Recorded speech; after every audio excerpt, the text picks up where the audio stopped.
right, everyone. Welcome to the very official first episode of the Davis Distribution Podcast. Don't ask me about the name because I haven't come up with it yet.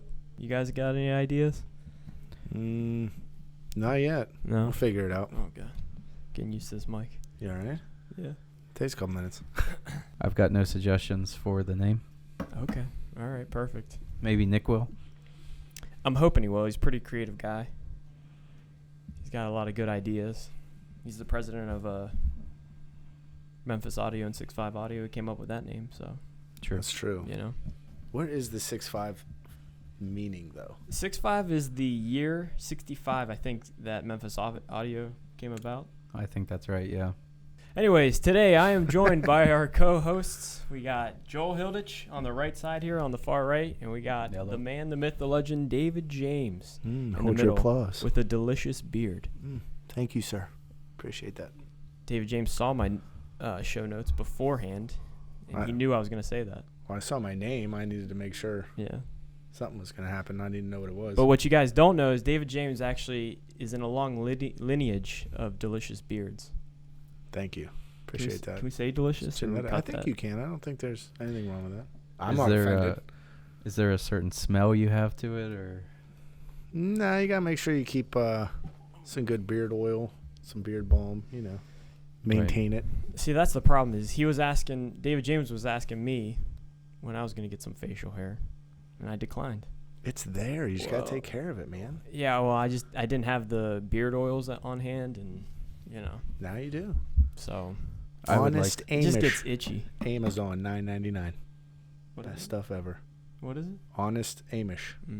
Did your wife tell you about that? No, I found it. I did some research. I tried to use Gibbs, but it made my beard face super itchy and swollen. So I had to find something au naturel.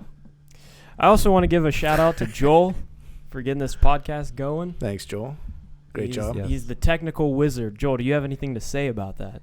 It was fun and technical, and we got it, and I hope everything is going good and we can hear this and the video's working and all that. It's very good. Well done, Joel. Well done, Very Joel. good. Well Thank done. you very much, Thank you. sir. Thank you very much. What's the purpose of this podcast? The purpose of this podcast is to invite industry personalities and experts onto the show in the CI or in the consumer electronics industry, and to get their hot takes on all kinds of things, So, Just kind of get a feeling for everybody. yeah, well, and bring general information about the industry to the YouTube space, I suppose, too. In a longer format. In a longer format, yes. Today we are having Nick Lomonaco, president of SixFive Audio and Memphis Audio. He will be giving us a presentation today on SixFive Audio and some of the benefits and features that it can bring to consumers and custom installers. Do you guys have any experience with Nick? Yeah, I hung out with Nick quite a bit at Cedia, and then whenever he was up in the Lewis Center location, and he's a good dude. I mean, really knows his product, really stands behind it, excited about it. I think that gets a lot of dealers feeling the same way. Being at Cedia in Colorado last year, their booth was hopping. It was busy. I constantly saw people there, so I think it's definitely getting some traction. It's just probably a little too cold to be worrying about outdoor right now, but I think it's going to be really good. Yeah. The thing I like about the 6.5 is it's kind of it looks really nice, like all the product in it, in the line. Yeah. But that little pop of orange in the speakers and everything it makes you feel like you're looking at Nick's personality there. It's got a little flair to it. Okay. I was trying to see where you're going with that. Well, little pop of orange. I don't know. Speaking of Nick, I better. It looks really cool too. Like there's nothing else out there that incorporates lighting and audio and everything all in a kit. Mm-hmm. I'm going to text him here real quick, make sure he's got the link and everything. Do we have any incoming Nick? Nope. Not yet. Well, I might be able to take this time, Joel, and read the sponsor. Yeah, go ahead. Oh, we got a sponsor? The sponsor of the very first Davis Distribution podcast is Davis Distribution, our very own. Davis Distribution Systems is a regional wholesale distributor that has a passion for bringing success to its custom install shops and installers. We service customers in Ohio, West Virginia, Pennsylvania, Michigan, Indiana, Kentucky, Maryland, Virginia, Southern New Jersey, Delaware, and D.C. Our company offers a quality of selection of consumer electronics, including 12-volt audio, video navigation, tint, home audio, video, and various accessories for the residential and commercial install markets. So if you own a custom install company, reach out to us today and see if we can help you. There we go. Very well sponsor. said. That was There excellent. you go. Thank you. Very well said. There he is. Oh, Nick. man. Hey. Look at the shirt. Well, I just realized I'm doing 6'5". I need to put on my more muted polo that says 6'5" on it. Yeah. No, you need to keep I mean, that but on. you can That's keep it. It awesome. still looks cool. Do whatever you want. Yeah, do what you. Joe will be the voice of Now reason. introducing the official El Presidente, Nick Lomonaco of Memphis and 6'5 Audio. Welcome, Nick. Yeah, obviously the Nick. shirt. It's like there's a mood going on over there in that room right there. It's like Yeah. Do you see? dark. Yeah. You see his beard? It's pretty nice. He's got a nice beard, too. He does too. Yeah. He's got excellent facial hair. It's very structurally sound. I've been waiting. Good job, Nick. I've been waiting a week to say this, but Nick has the best hair in the business. Wow. Just want to throw it out. He knows. I- He knows look- that look though. at- Okay. There it There is. you go. Party in the back. There you Oh, go. Shake it around. Yes. Just so you know, Nick, no pressure. This is the first podcast, so you're setting the bar. All right, we need to get it pretty high then. Yeah. You need to. The hair already sets it pretty high. Well, we're excited to have you today, Nick. I'm excited to be here. What do you got for us today? I don't quite know. I'm in the surprise realm here. I'm in the surprise realm as well. I figured, podcasts, in my opinion, are always more fun when there's a topic but not very structured. Yeah. I mean, those are the ones that I listen to, which more like conversational. Yeah. So I didn't really know where to go. We got a lot of the new products about to hit, which is really exciting, of course. Yeah, we were talking to David about 6'5" a little bit before he got on, and we were just kind of talking about some of the benefits and how it looks great. We think the product looks great. You guys were hopping at Cedia. Yeah. Your booth was definitely packed, and it's definitely carried over to a lot of customers quoting and everything. But weather-wise, it's still not ready to jump into the outdoor side of things. But I think it's going to take off. Yeah, I was excited the traffic that we got, as well as some of the big boy competitors that came over and spent a good amount of time getting the rundown. I mean, I always treat that as a form of, that you're doing the right thing, because I mean, I do the same thing when I'm at a trade show. Like if I see something that gets me excited of another brand, I go and look at it and go, well, crap, why didn't I think of that? That's pretty awesome. So we got some of that in addition to, customers that would walk by and see it and kind of do a double take. And then sometimes we didn't have the best spot, admittedly, at CDA, like where we were at. So like some people, if they were looking for us or just stumbled across us, they kind of like had to do a double take because they looked and saw that looks cool, and then wait, and then they stopped, came back, and then got the full demo and rundown, which was pretty cool. Because if it sucked, they probably just would have looked and walked on by. Where did the idea for it come from? Because it's extremely unique. There's not really anything out there like it. Like, where did this kind of brainchild form? Kind of just we have like weekly product meetings where we kind of talk about where we are in process with our new products, whether it's the home side or the car audio side, and kind of just thinking about our own backyard. And Blake, our marketing manager, he had just put a bunch of low voltage lighting on the front of his house, and he has a really awesome backyard for entertaining. We actually have like a wakeboard towers in his gazebo and a marine audio sub underneath his gazebo. So like his backyard is pretty much as loud as you could possibly get. I mean, we've had the cops called many times when I'm there. So it's a little bit over the top, but his backyard is huge, and it's like it'd be really sweet to get like maybe not just in your face audio around the house or on the yard, and then we just kind of saw the lighting that was there. Like, would it be cool if we had speakers there? Because you already got power. We're just farting around the idea, and then we're like, hey, can we do this? And send it to our head of engineering, Brad, and he's like, I think I can do this, make it sound good. They have got an idea where we can patent it, and I'm like, I like that part. You're all about the patents. Yeah, yeah. So it was just kind of like a lot of our products is I really want that in my yard or my car or my house. Can we make that? And can it go past just me wanting it? And so we started asking other people, like in confidence, even Nate, asked him, hey, would you like this? He's like, that's cool. And nobody's doing that. And I'm like, all right, well, don't tell anyone, we're going to do it. How many patents did you guys get for that product? I believe it's one patent, and there's like 4 or 5 different, what's it called? Like what stipulations or I forget the word it is. You say this is what makes you special. So we have like 4 of the 5 of those within the patent, and wow. we got like 3 of those approved already. So we're just kind of, there's like 2 more I think within the patent. Can't think of the word. Dumb, but anyway, when you write a patent, like you make these, basically it's a statement, and you explain why this statement is what makes yours unique and what makes it intellectual property that you want to protect. I think some of the best ideas always come from like necessity.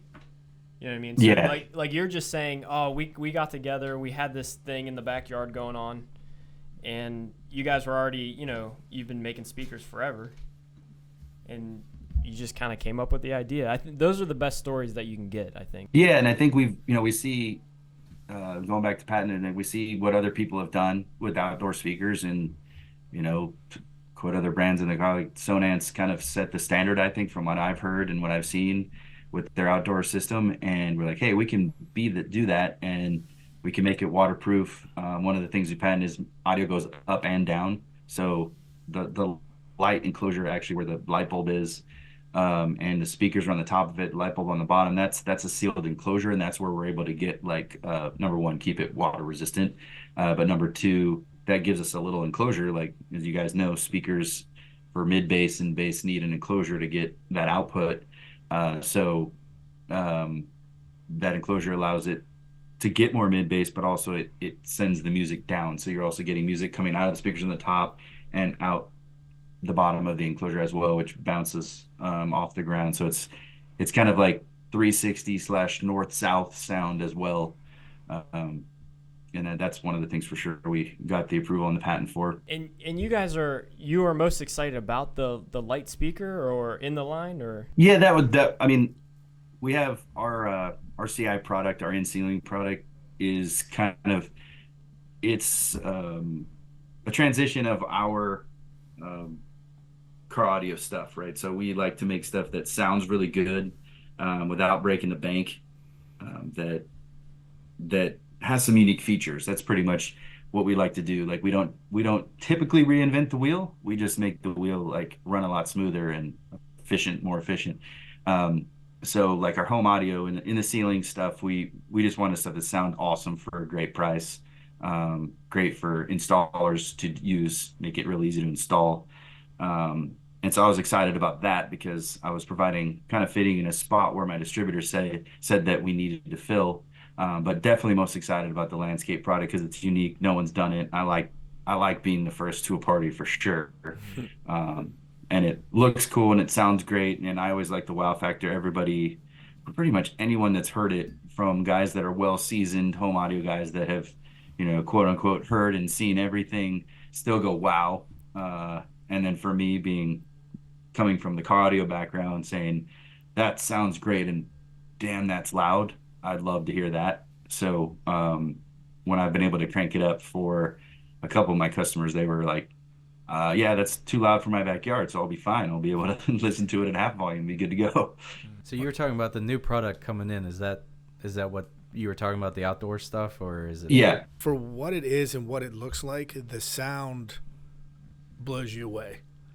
You know what I mean? Because you see this you see it's a nice fixture. It's brass, it's bronze. You have all that. You know that there's a speaker in there and lighting, and then you hear it, and it sounds like there's a lot more in there than what there is. And I think that's what a lot of dealers really like, because it's not this big, bulky, heavy piece. It blends in with the background. It blends in aesthetically, and then you don't have to hear it, and then you can really turn it up and transform your backyard. So I think it's definitely sounds way better than I thought it would, to be honest with you.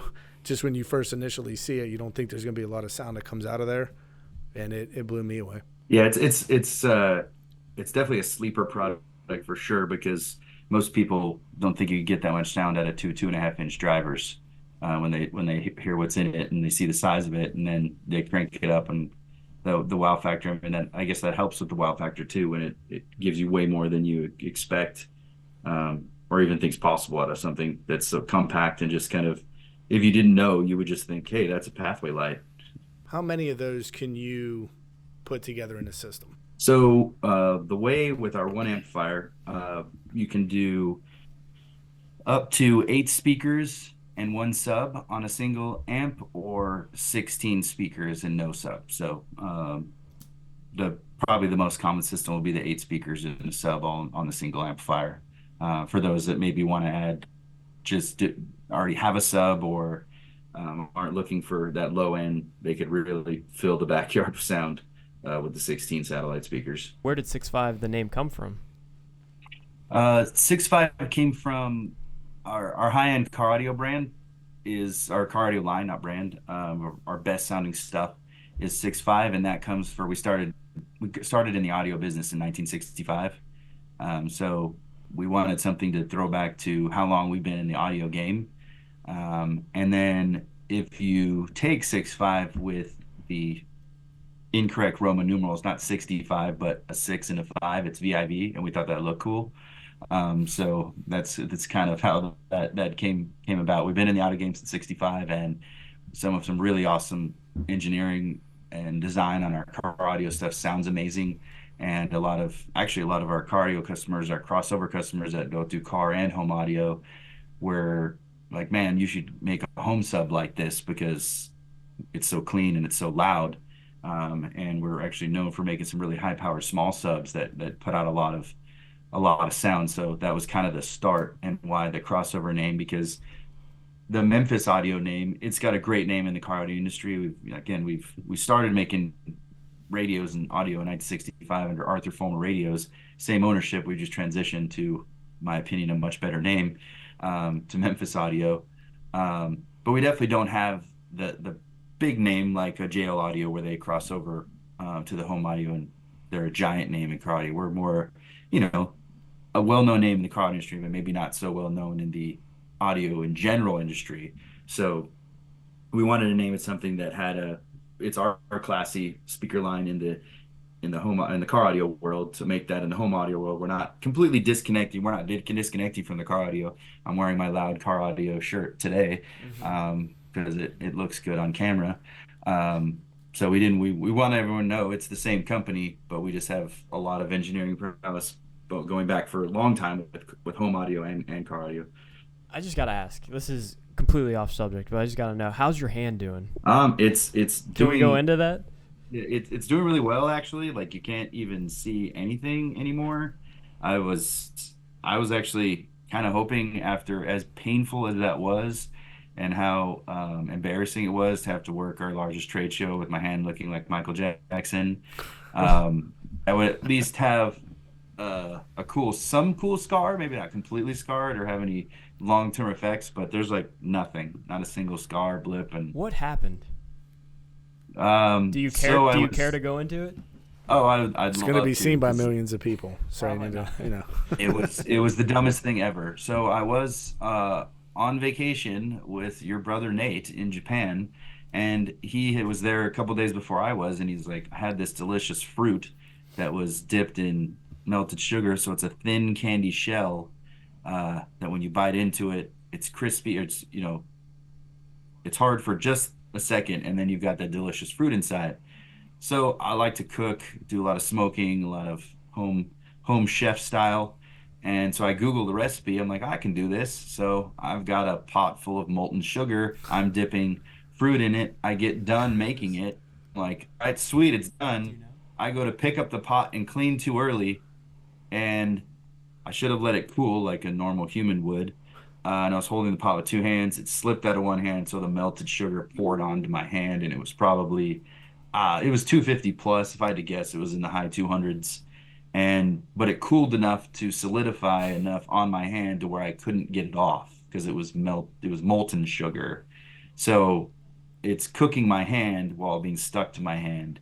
So then I put it under the sink, finally able to peel it all off, and my skin was just like, it looked like a wet paper towel just kind of bunched up in my palm. So did it skin come off with it?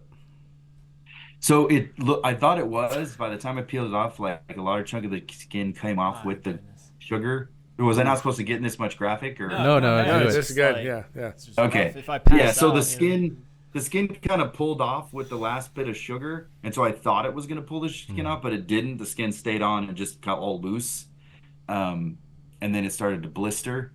But it was about 5 hours later that I actually was 2 ERs. I got to take an ambulance ride for no reason, not because I was in need to ride an ambulance, but that's how they were taking me from one ER to another ER to the UCSD Burn Center.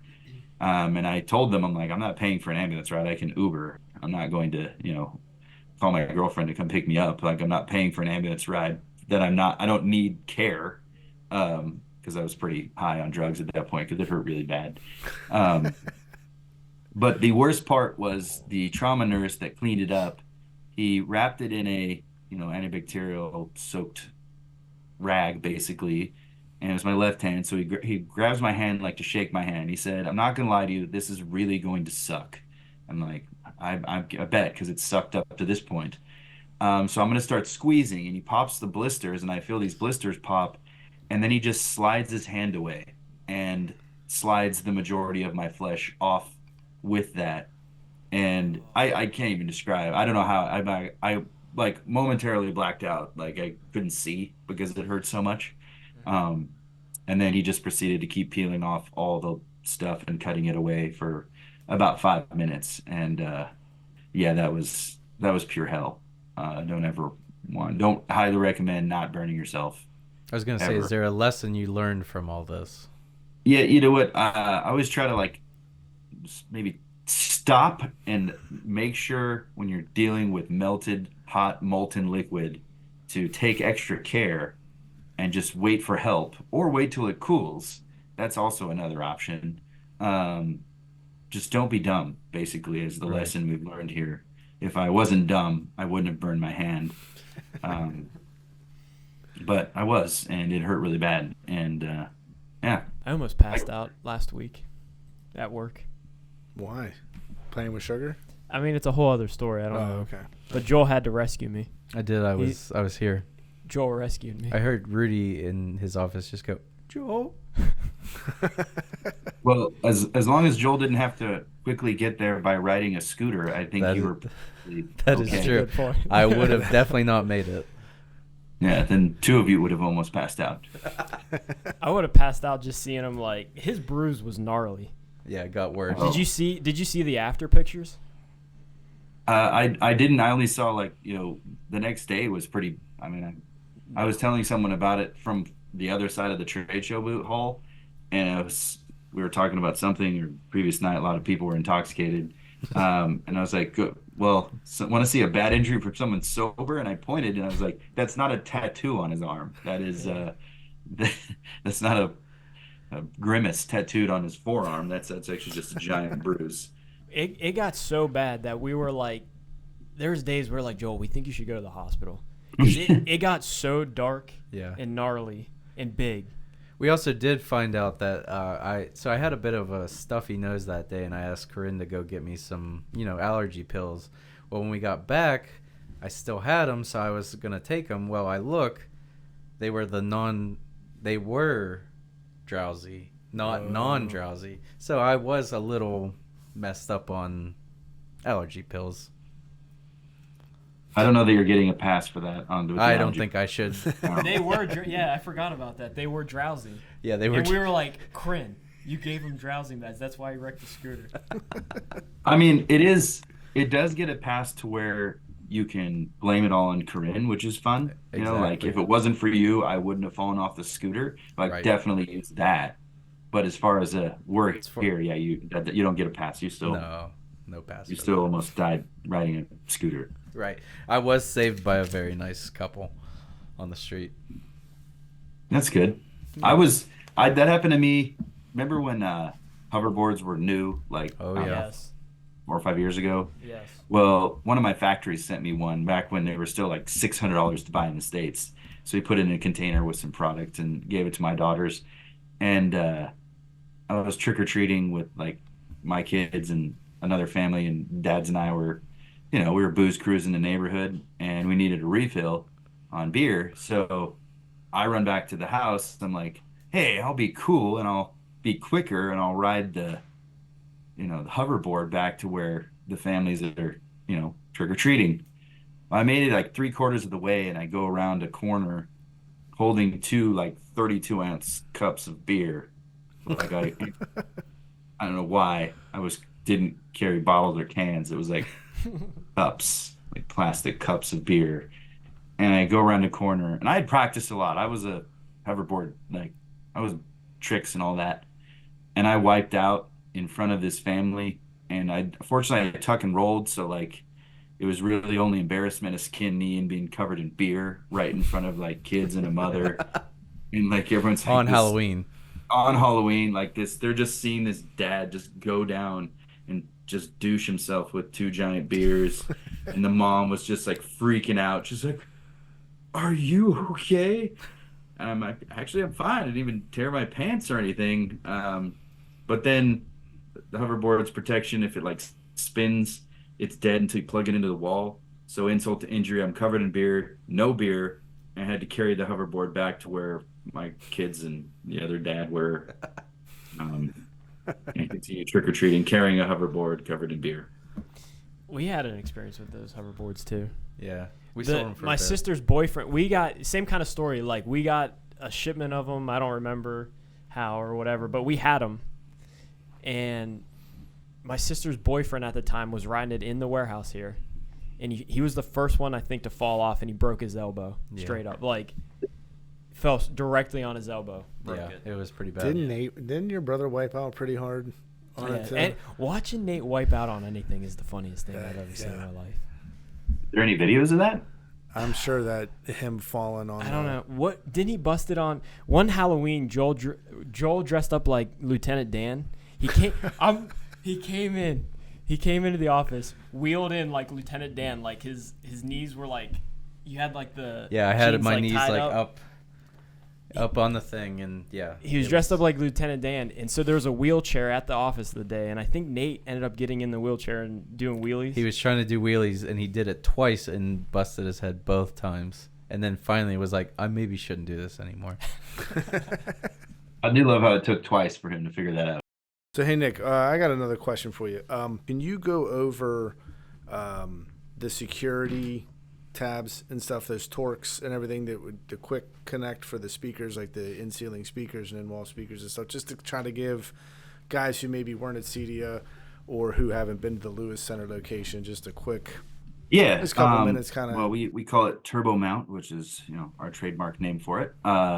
So what it does is it has 4 spring-loaded the dog legs to hold the speaker into the ceiling are spring-loaded. So once you set in the hole with all you have to do is flip 4 switches, and it triggers those spring-loaded dog legs that spring into place and locks it into place. So there's literally no tools necessary, and it takes about 3 seconds to get the speaker in, whether it's a round in-ceiling in-wall or our rectangular LCR. It's just 4 switches, and in order to take it out, I just need a Phillips. You put in, it's just like where you would normally screw a traditional dog leg. Just push up in a quarter turn counterclockwise, and it locks the dog legs back up should you need to remove the speaker. So again, it's probably a 10-second removal, less than 3 seconds to put it in, probably less than 10 seconds to pull it out. Just kind of depends on how quickly you can move a screwdriver in 4 locations. Boop, boop, boop, boop, and it's done.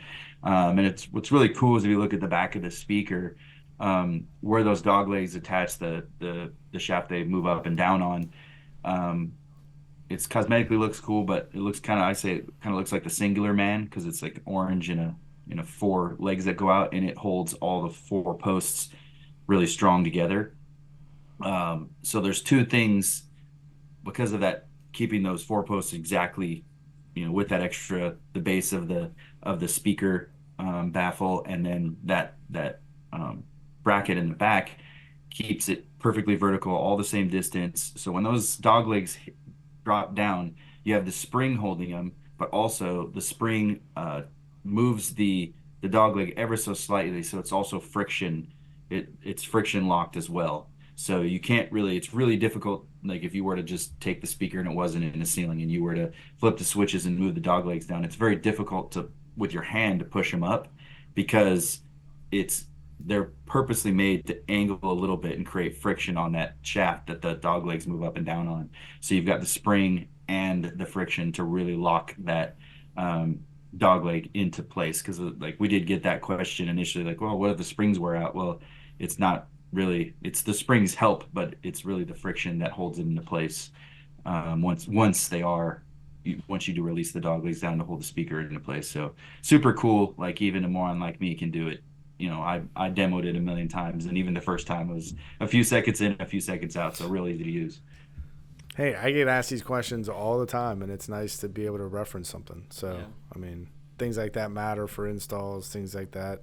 Single guy up on a ladder. Yeah, and we definitely did I'm sure most in-ceiling speaker companies do this, but I remember back in the day, 15 years ago, it wasn't this way, where you designed the tweeter bridge to be strong enough to use it as a handle. Like I remember first my last house in Arizona in 2009, like on the box says the tweeter bridge is not a handle. I'm like, well, how the hell are you supposed to hold this up there for the dog legs to go down, traditional dog legs, without using it as a handle? So ours can be used as a handle, and we're okay with that. And then the other thing you kind of you hinted on a little bit, or I shouldn't say hinted, but kind of gleaned on, but like how much a lot of this technology does come from Memphis audio side, right? So there is some crossover with some of definitely the speakers and everything. That's correct. Yeah, we so our head of product development, Brad Diedrich, he's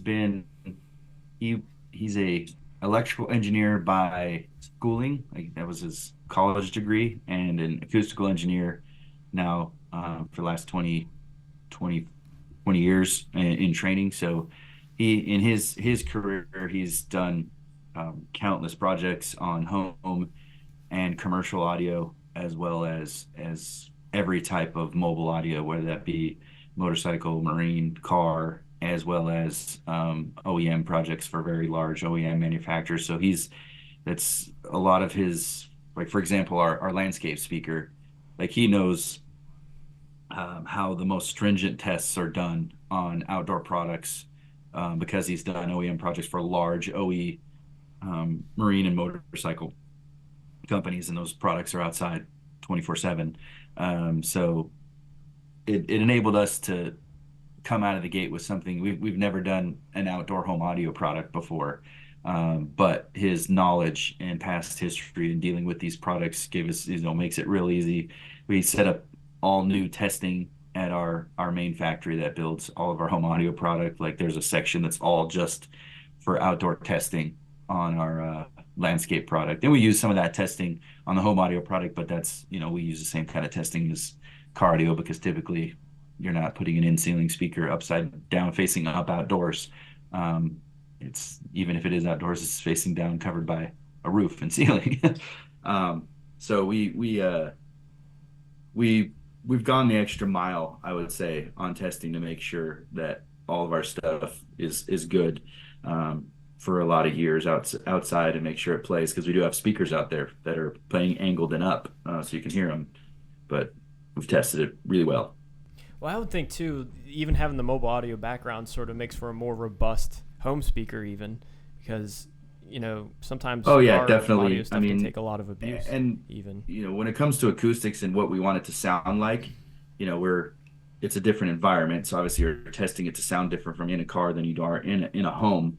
But at the same time, the good thing about us being car audio guys is we always want to hear it at full tilt, you know, and most people aren't listening to their in ceiling or their subs as loud as they can go. But most of us, when we test it, the first thing we do is see how loud it can get, and then we back it down and listen to see how good it sounds. Like both series of subwoofer I have in my I have one series in my den, one series in my living room, and even before I was like crawling around to figure out the best spot for the sub. I'm just like going, oh, how loud can it get in here while I'm just first plug it in. You know, I usually put on like Salt Shaker or something by Lil Jon the East Side Boy singing, just, you know, let it bang while I'm trying to figure out where to set it up at.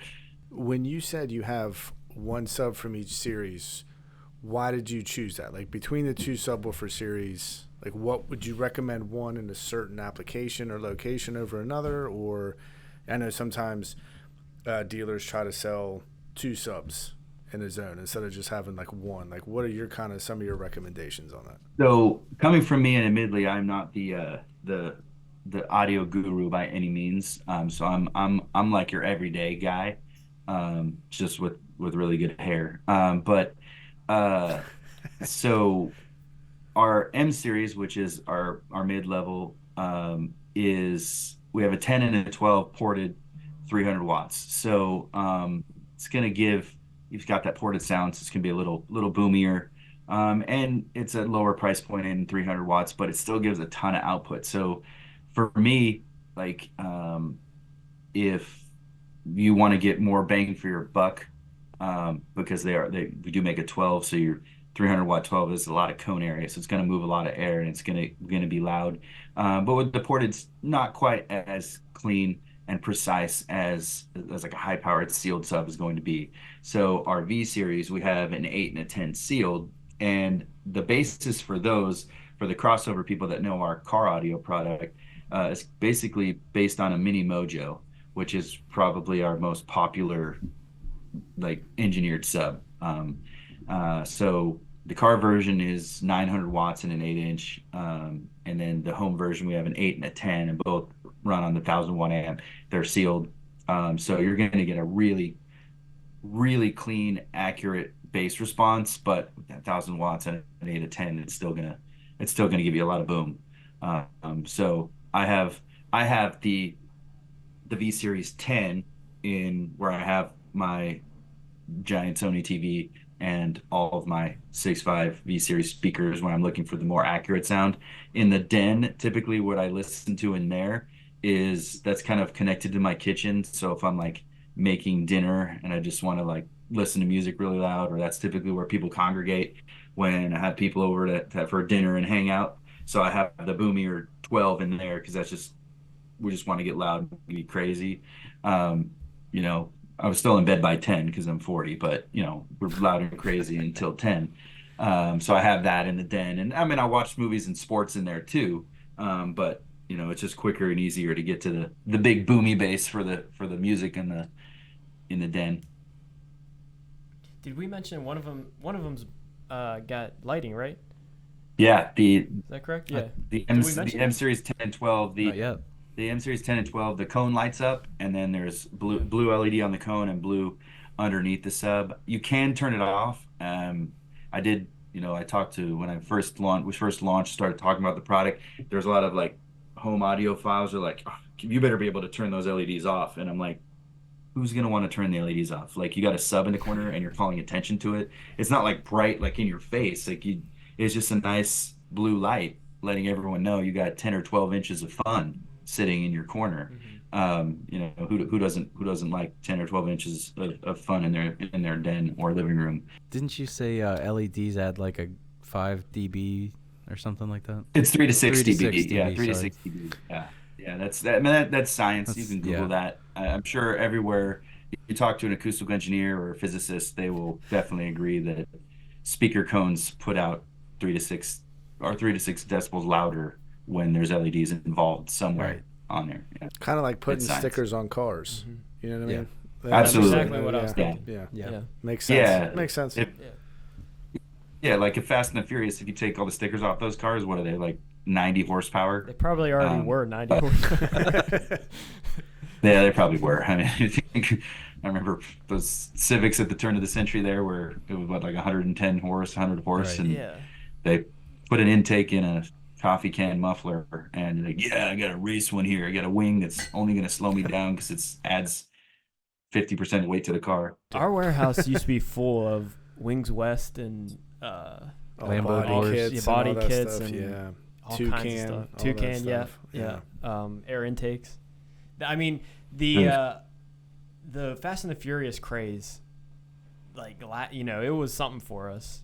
We definitely took advantage at that point. Everybody had undercar neons, the windshield washer, squirter neons. What were the taillights? The TYC? TYCs? Yeah. Those were cool, the clear ones. They would. I always put taillights on my cars when They Projector literally had headlights. Fast and Furious on the box. Yes. They were. And then I remember it was a big deal. Remember when, like, that year, like, Lexus IS came with the, like, factory with the taillights that were clear, and it was like a big deal the first, and then I think Mazda did it too. Yeah. And they, because everyone was swapping their taillights out, and then they're like, no, we're gonna make ours cool, and the hip clear, You could have got them in clear, or you could have got them in black. And they would be blacked the out. replacement headlight Yeah. or Yeah. taillights. Yeah. I don't think that was legal. I don't do anything illegal here, guys, so that's not legal. This is off the record. So I know you guys, just coming off into the market and everything, but is there anything new coming that you want to, maybe hint at, or any ideas for anything yet? Well, one thing that we're constantly talking about, and the benefits of the crossover in the car, is we have some really awesome marine outdoor product. Like the product I was talking earlier with Blake in his backyard, and we've got a patent on those tower speakers that is pretty sweet, using a tweeter line array, which no one's done in the car audio world. And so looking at in the outdoor pro audio world, I mean, outdoor concerts, or really even indoor concerts, if it's a large venue, you always have a speaker array. So we're working on some stuff using our patents there for more outdoor audio. Kind of the easy spot for us is really loud sounding good. And typically you want that outdoors. So that's kind of where we're putting a lot of our uniqueness and products that no one else is doing. That's where we're going to really focus there, because we already have the technology and already have the ideas that definitely cross over from the car marine world to the home world. So that's what's next up on the product development list, probably later this year. Awesome. What's the I don't know if you even want to get into it, but what's the origin story of Nick into this industry? Into this industry? Well, I was born in '82, so I was in high school at the very beginning of the Rice Rocket era. I'm not familiar. And what is this? When everybody had big old mufflers. Rice and- Rocket. Yeah. The Rice Yeah. Rocket. Yeah. Okay. I did. Okay, yeah. He's Yeah, too what we young, were just Nick. talking No, about. I got that. I'm not that young. He's Okay. way young. Whatever. It's You're born in '82. my name's Rudy. I want to pretend I'm really young. I am 34. You are young. Good Lord. 34? Yeah. I'm 40. Nick's 42. Yeah. You know what I mean? Or 40 also.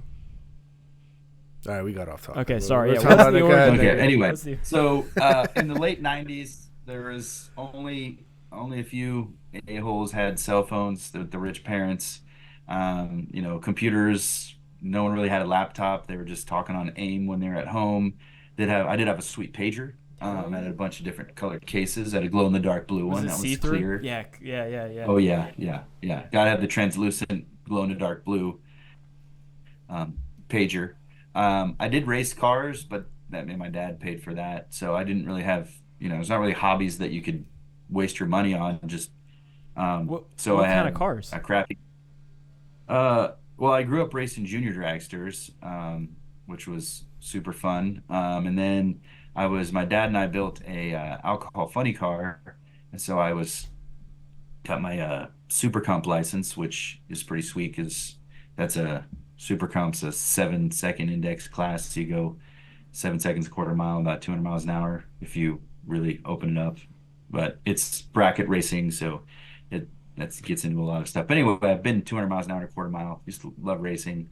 And so I had a crappy car, couldn't afford to have a cool car, but I could afford to have a cool system. And if we're being completely transparent, chicks dig cool systems. So I didn't have as cool a hair then, and I wasn't blessed with height or good looks or athletic ability. But I could talk a lot and have a loud system. So that allowed females to remember who I was for at least a minute. So I was just big into car audio.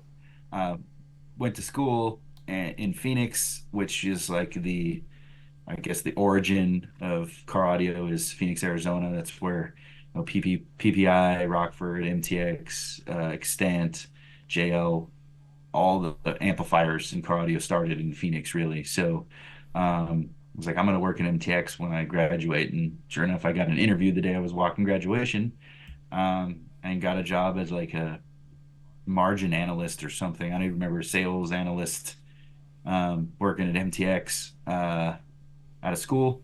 And then I worked there and started dealing with home audio, car audio, marketing, product development, all that stuff. Worked there for 4 years, got a ton of knowledge in a short amount of time, which I was very grateful for. Basically, I benefited from kind of the old school mentality of that's not my job. And I benefit from saying, well, it's not my job either, but I can learn something for free. And I don't like going to school. So I'm going to try and achieve more money by learning without having to go back to get another degree or something like that.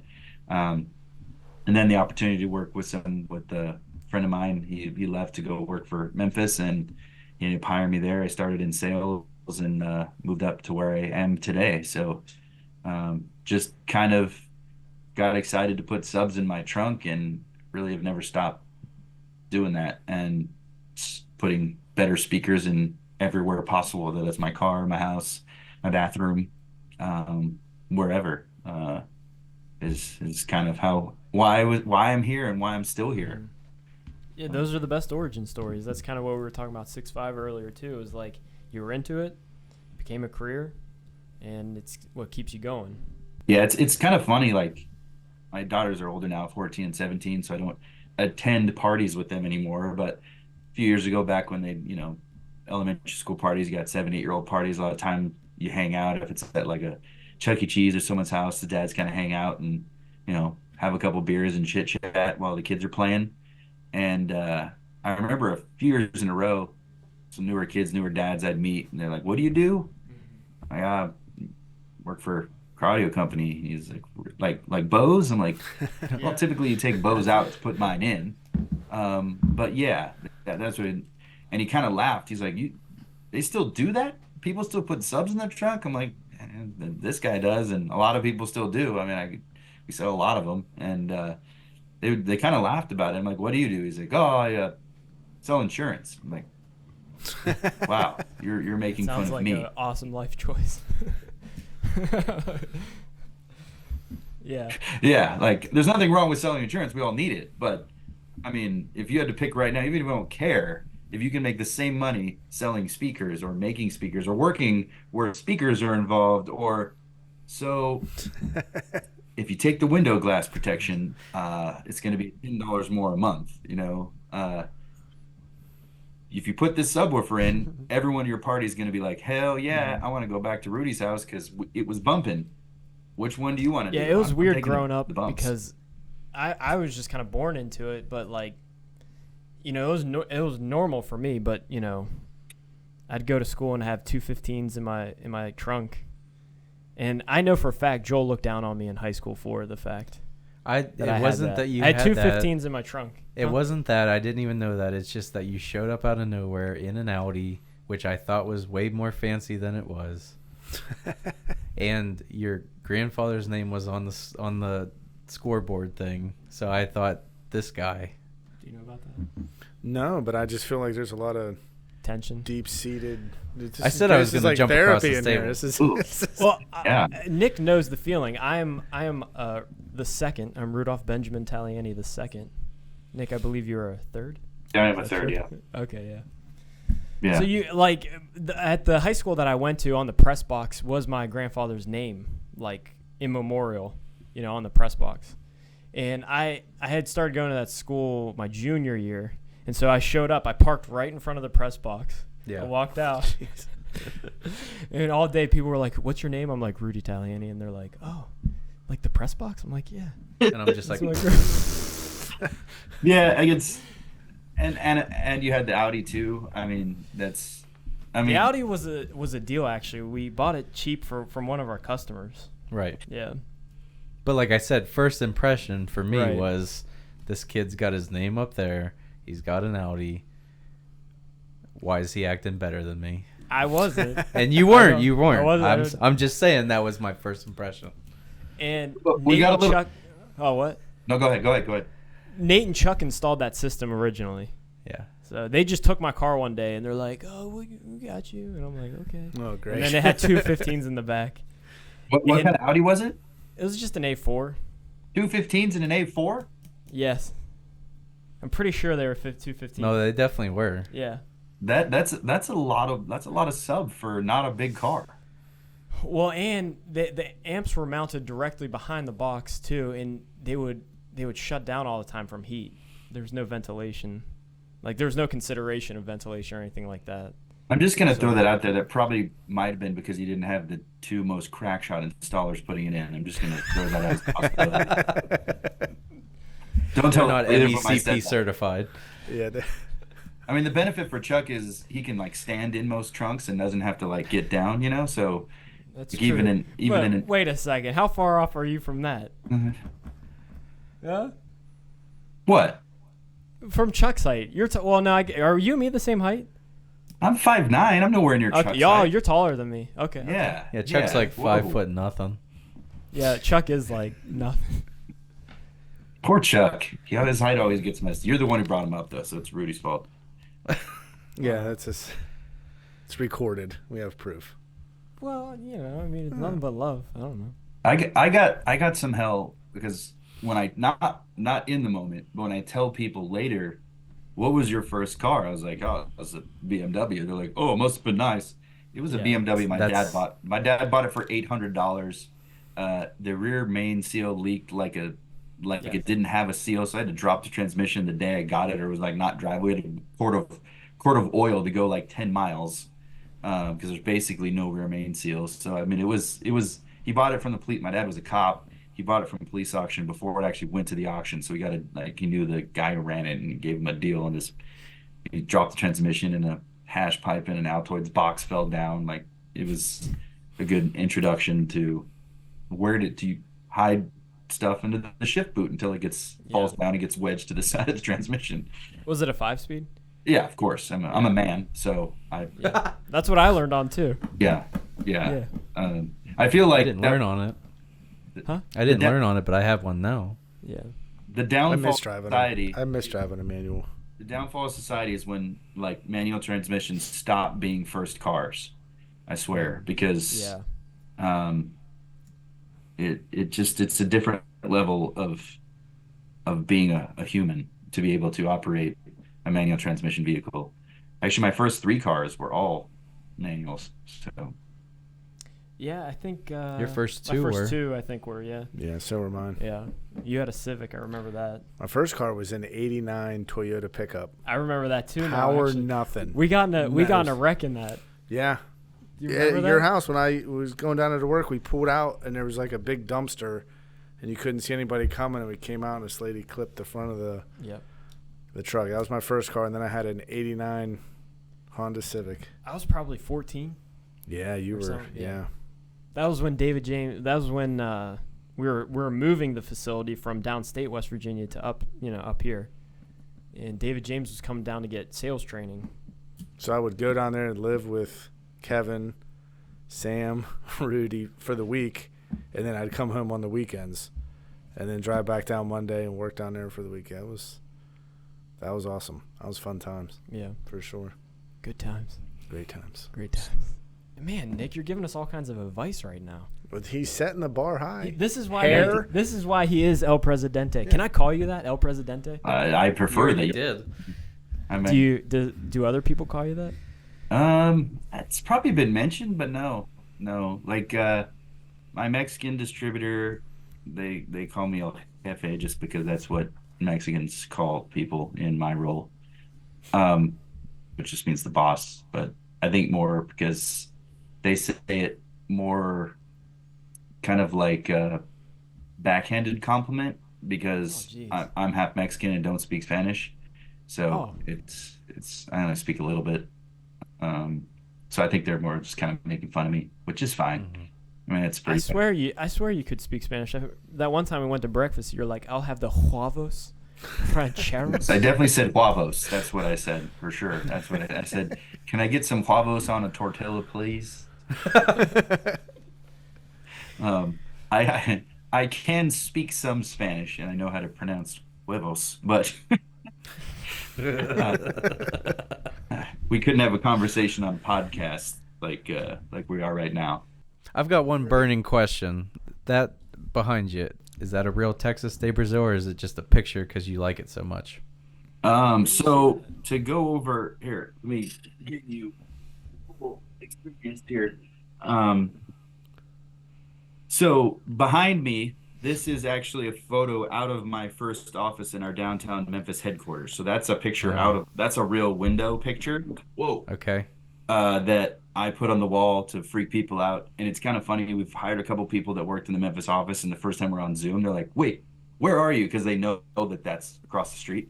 And so where our conference room is, they would be like, I would just be on the other side of the building, like Mm-hmm. 50 feet away from where they were. And so they get freaked out, and then they realize it's not actually a window, it's just a picture.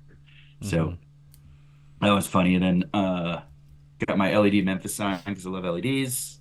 Right. Pictures of my daughters.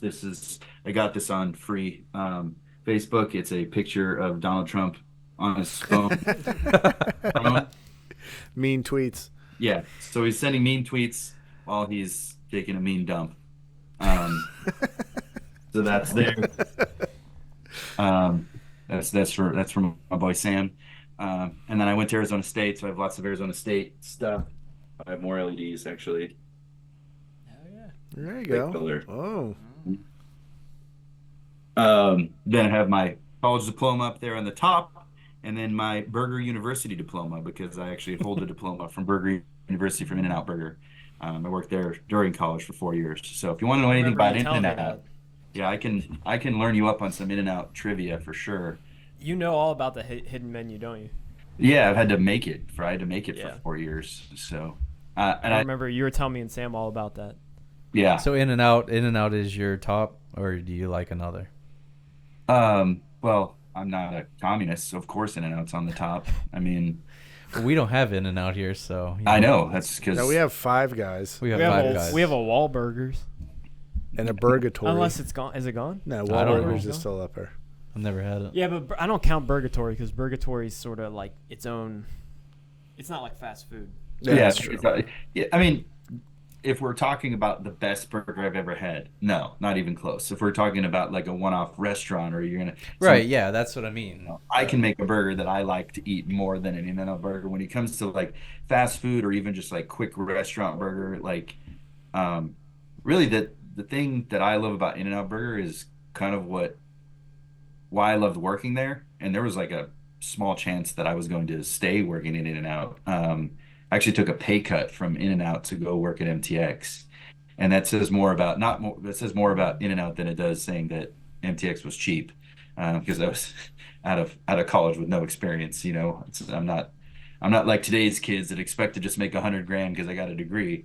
But the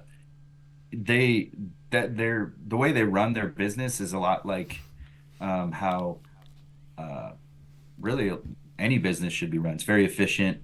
Everyone helps everyone. No one says it's not my job. That's kind of the way I've lived my life as a leader, like growing up, like in leadership, so no one if I ask someone to do something, including unclog the toilet, they know that I've done it. So whether it's set up a trade show or go work a sales event or whatever the heck it might be, I've done it. And that's what they teach you at In-N-Out, and that's what you learn. So and it's fun to That's just a lot of like Davis. Yeah, Yeah. yeah. So where is the best burger you've ever had? The best burger I've ever had.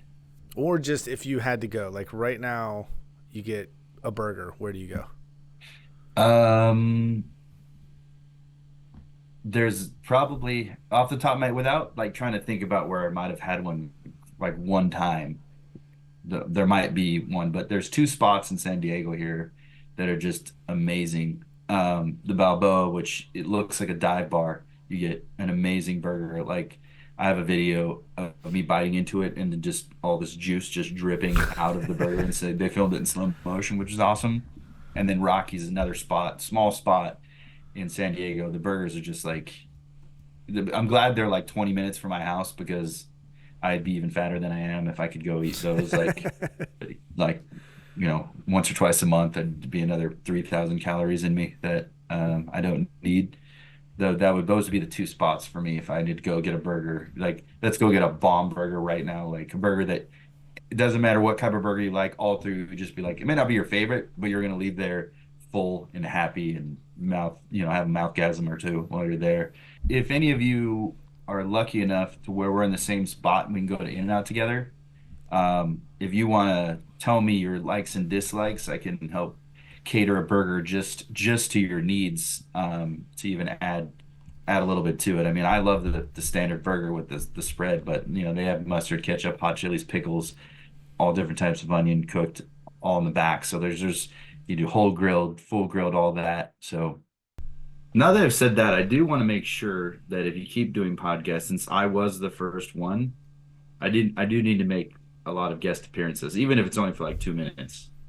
You just come in and say something and then leave. Yeah. Perfect. It would just be thoughts from Nick. Oh, that would be Yeah. good. That's it. Deep You just come in, thoughts. drop off some wisdom, and leave. Yeah. It'd be like All a right, here's- sponsor, kind of. But you have to be turned around so they see the hair, and then you slowly turn your chair around. And then you got to make it. There it is. Yeah.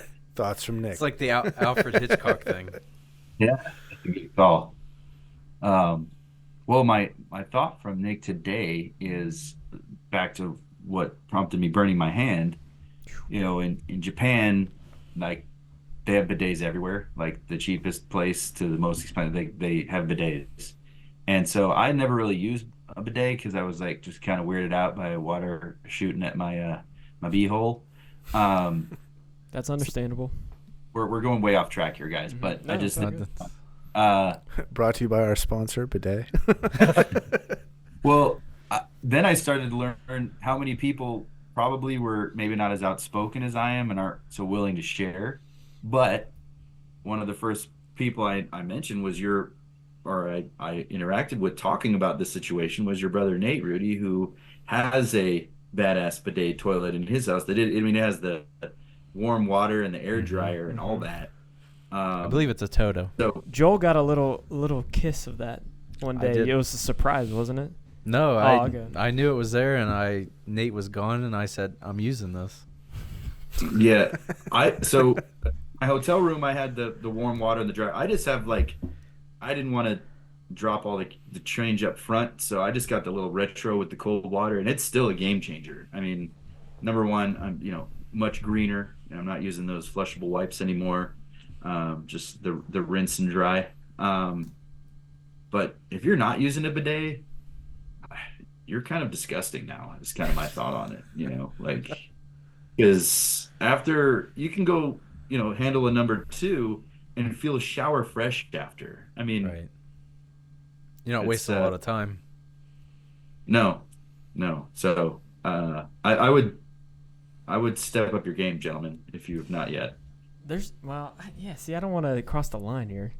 Cross it. We just talked there's about. times I take showers after the fact, Oh, yeah, that's what Oh, he yeah, said. That's yeah. what I'm Because then saying. you shower fresh. It's just Right, like you're what not going Nick's to waste saying. your time. You just get it all done. Yeah, I mean, why waste the time to wash your whole body when really you only need to wash one spot? Right. You drop the kids off, you shower. Yeah, So much Yeah. wisdom.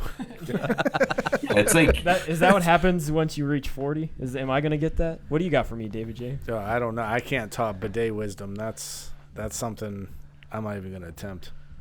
It kind of bidet wisdom. It sounds Japanese Yeah. He was just So- talking about. You know what I mean? or French. So what I think we should do, the thing we should do is we can get one of the basic retro bidets that you can put on any toilet, and we need to put that in the most commonly used Davis toilet for the number twos to let everyone just kind of get introduced on the regular to it. And then I can assure you it will be in your home shortly after. I'm okay with that. Joel? Yep. Okay. Yeah. All right. There we go. That's. Well, All right, you know what? yep. That's- Okay. After this podcast, I'm going on Amazon, and that's going to be my thank you for letting me be first on this podcast. I don't know how quickly Amazon delivers to West Virginia, but It's pretty good. still next day. We're not, it's- well, on the I West get Coast, it. on the West Coast here, we just assume that there's got to be some train or something to get there. Like it's far Horse away. and buggy. Ours that would comes be the perception. ours comes Yeah. horse and buggy. Yeah. Yeah. Like so, in fact, my daughter, she's 14. She's 10 or 11. She came home one day, and she said, "Dad, did you know that West Virginia is actually a state?" Oh my And I'm Yes. like, Yeah. yeah, Yeah, been that well. happens all the time. She's like, I knew there was a Virginia, but I guess just didn't realize there was a West Virginia. I'm like, yep, Yeah. there is. Thank you, Civil War. Well, and it's a little hard up here, like where we're at in the northern panhandle, because like we're not really like we are West Virginia, but the culture's kind of different. And We're Ohio, Yeah, well, Pennsylvania. it's like a Yeah, like- Pittsburgh culture. You can throw a baseball to both Ohio and Pennsylvania, like from where you're at, basically, pretty right? much. Yeah. Yeah, pretty much. Yeah. Yep. Yeah. So like It- it's different up here, kind of. I did honestly expect the first time I went to Davis and I heard it was in West Virginia. I mean, I assumed that there'd be like 8 teeth between everyone that was in the office, like combined. That was the West Coast mindset. I'm just being honest with you guys. I appreciate your honesty. Yeah. Thanks. And when I walked in, I'm like, hey, there's a bunch of normal humans in here, and it doesn't feel that weird. I was a little taken aback. I was like, oh, okay, sweet. Well, that was the day we hit all the weirdos back in the back. Everyone freshly showered right before. At least weekly. Wee. What? At least we showered that week. Yeah. I got lucky right after shower day. Is probably what Yeah, happened. you did. Yeah. It's a communal shower, too. We kind of got an email about you coming, so we all had to take care of it. Hey, everyone, we're moving shower day up from Thursday to Tuesday this week. Yeah. It's raining on Tuesday. We're showering. There is a shower up front, like actually. That's true. I've never used That's- it though. I don't know if it's ever been used. No, it's been used. Oh, it has? Yeah. Oh, okay. Yeah. How do you know it's been used, Joel? Because I've heard people say I'm going to take a shower. Oh. I Really? was kind of hoping for something more. That's it. That's all you got. That's it. Yeah. Pretty lame. Yeah, that was kind of lame. There was I went up to the local mountains here this weekend, and went to a place that has like an alpine slide and tubing and this like roller coaster thing. That sounds so bougie. We have none of that here. I can assure you there was nothing bougie about this place. We went up to the mountains. So there's a public restroom, and like there's a couple urinals, a couple stalls, and then like you keep walking, and there's like 4 showers. And like, what? Why would there be showers at this like place where you do tubing and alpine slide? Like, it was very weird. Gave me a. I won't make the joke. Never mind. Just stay. But anyway, it was a weird vibe. Weird vibe. So you didn't really figure out why? No, and I mean, Better left the mystery. yeah. So this place exists. There's only snow for what 3-4 months out of the year, so it's very busy now. But the rest of the year, this place is not busy. So they have seasonal work, but it's like an hour and a half from like a regular town. It's like a small mountain town. So you can imagine the people that work there kind of are what I anticipated people from West Virginia would be like. At some point had a drug problem, missing a lot of teeth, saggy skin at age 30, that sort of thing. Still black from the coal mines. Yes, exactly. Yeah, like, oh, were you in a steel mill recently? That sort of thing. Have you got the black lung? Yeah. They're coughing a lot, so it's probably some sort of something. I don't know. Where was this at? This is in Big Bear, California. Big Bear Lake, California. Did you guys not know that this is what the rest of the world thinks of West Virginia? I mean, Oh no! Oh, no, yeah, we pretty No, we much did, do. but just hearing it hurts a little bit. Not gonna lie. So you go there and you're just like, kind of feels like West Virginia here. yeah. But then you go around the corner and there's like a really nice restaurant that's super expensive. And you're like, I'm not in West Virginia You're anymore. like, now I'm in Virginia. Yeah. You know, we do have amazing fall foliage. We do. Yeah. We are Yeah. wild and wonderful. Yeah. Yeah, when the Almost colors heaven. turn, when the colors turn in the holler, you know it's a good time. That ain't quite us. A We holler? we don't really say We- holler here we around here, do have- We got holler. We have some hollers around here. Yeah. There's some sketchy spots. I mean, because we're still like in Yin's country. yeah, well, We yeah. still say yins. You still get a little bit of the holler though. the holler Yeah, don't I mean- leave. What do they say I'm- in California? Oh, hey, sir, how are you? Jeez. I don't know. That was the worst. What do they say in I California? mean, he did say it was cold and it was 60. Like, after, yeah. You know what I mean? Oh, it's so cold. They're weak out there. They're Weak. not. Bidet. You are bidet. You are bidet. You bidet your life. I'm fine with that. I am fine with that. He's He trying gets to a come lot in more here. done throughout the day. Yeah, he's trying to come in here and bidet us. Oh, that's You know? fine with me. Yeah. Oh, come on, Hey, guys. You're turning. I on consider, to be honest, I consider going bidet. I feel like that's Wintersville in myself because I mean the that's only Nate person now. I know that's got the full bougie Yeah. dryer and everything. That's Wintersville, Ohio. it. That's a good. All right, should we call it a cast podcast? I think we think did we What do you did. think, pretty Nick? good. I enjoyed myself. Give it a scale 1 to 10 on your first experience. Um, Be honest. I'm gonna give it. I'm honestly gonna give this a 9. I didn't know what Ooh, to 9. expect. And you've been on other think- podcasts, right? I have been on a couple podcasts, not that anyone ever listened to, so that's why we get to 7. I think the one I got most of was 6. So, So if we're we get reaching to for 7. We're reaching for 7. We get to 7, and I'm gonna buy my Ferrari and everything. I'm basically a D-level celebrity at that point. Well, Yeah. Nick, we appreciate you stopping by and being our first ever guest at the Davis Distribution Podcast. Is there anything else you want to hit up before we go, or plug anything? Well, or Maybe we probably, in hindsight, maybe next time we'll spend more time on the product, less time on just having a good time. But it's okay. For an installer, one thing we were looking for with our line is high margin, protected margin, and while still making it the sound quality and the features, both with our in-ceiling and of course our innovative landscape audio product. The goal is, we hear a lot from our crossover distributors because when we jumped into home audio, we talked a lot to the guys at Davis and our other distributors that do both home and car, and they're all, it's weird, but there isn't a lot of lines that are in, I'd say, more everyday price point that have good margin for everybody while also sounding really good.